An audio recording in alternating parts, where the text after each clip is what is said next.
যারা লিবিয়া হয়ে ইতালি আসার চিন্তা ভাবনা করতেছেন, ভিডিওটা শুধু তাদের জন্য। দেখেন, আপনি যখন ভূমধ্য সাগর পাড়ি দিবেন, সেটা কিন্তু ছোট্ট একটা নদী না, সেটা বিশাল বড় এরিয়া। দেখেন, বিশাল বড় আকার একটা সাগর। এই সাগরটা পাড়ি দিতে আপনার সময় লাগবে মিনিমাম 1 থেকে 1.5 দিন অথবা 2 দিন। আপনি কিভাবে এই সাগরটা পাড়ি দিবেন? দেখেন, এরকম একটা বোটের মাধ্যমে। দেখেন, এটা কিন্তু হাওয়াই বোট। আপনারা সারা জীবন শুনছেন নাম যে হাওয়াই বোট, কিন্তু দেখেননি, এখন আসলে কখনো দেখেননি। এই যে সেই বোটটা দেখেন, এটা সম্পূর্ণ হাওয়াই বোট।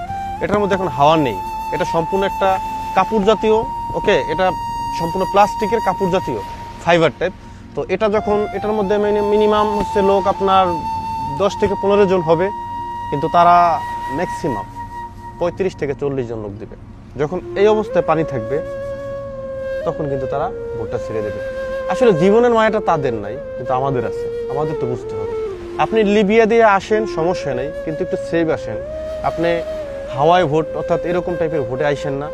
দরকার পড়লে আপনি একটু যে বড় ভোটগুলো আছে, যেগুলোতে 200+ লোক দেওয়া হয়, অথবা যেগুলো ফাইবারের হয়, যেগুলো সহজে ফাটে না, এরকম ভোটে আসেন, তাইলে অনেকটা রিস্ক কম থাকবে। কিন্তু আপনি যদি এরকম ভোটে আসেন, আপনার রিস্কটা কিন্তু 100-এর মধ্যে 95% থেকে যায়। 5% আপনার জীবন যদি মানে অতিরিক্ত হায়াত থাকে, তাহলে আপনি মরবেন না। কিন্তু এরকম ভোটে আসলে আপনার বিপদ নিশ্চিত।